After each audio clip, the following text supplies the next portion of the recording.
其實生酮煉奶好易整嘅咋，主要材料其實就係有 cream 啦，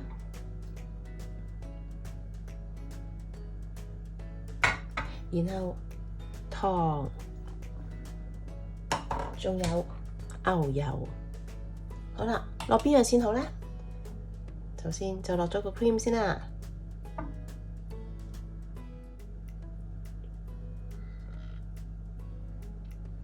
然後開火，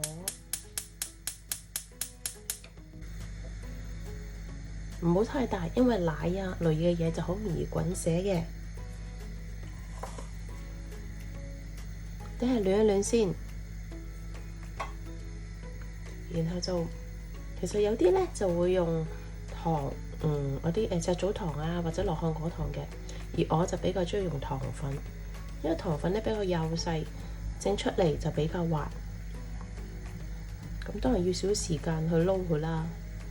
如果唔係啲奶啊、啲 cream 啊就變一嚿嚿噶啦。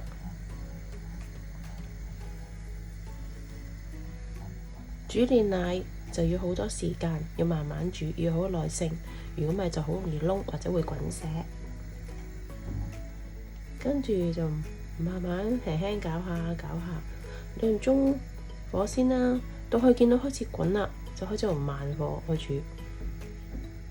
如果鍾意雲呢拿味嘅，其實呢個時候可以加支雲呢拿棒喺入邊，同佢一齊煮。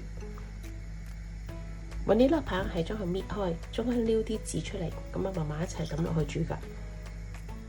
如果用雲呢拿棒嘅，煮完之後可以用個篩隔一隔去，到最後嗰時候，可能最後嗰時喺個篩度隔一隔去。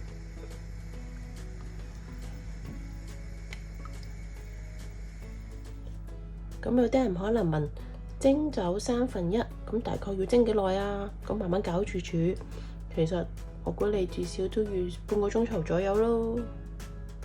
好啦，去到呢個結身嘅情況之後，唔係緊開始結啦，再細火多少少，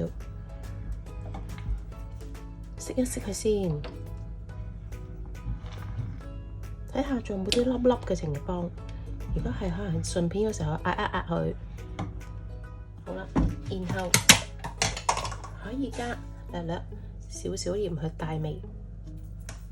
頭先如果冇落雲呢拿籽嘅話，如果想要雲呢拿味嘅少少風味啦，其實大概可以落1/2度啦，就可以落少少雲呢拿油，之後攪攪佢先。有陣時甜嘢加少少鹽，佢唔係變咗鹹咗，佢係多咗另一個風味出嚟，令到個糖個味道更加有層次啲咯。可以再開翻少少火，細火。其實記住唔好煮到太結身，因為其實如果擺喺雪櫃嘅話，之後佢就會硬噶啦，所以仲係啷啷地咁嘅情況就已經夠噶啦。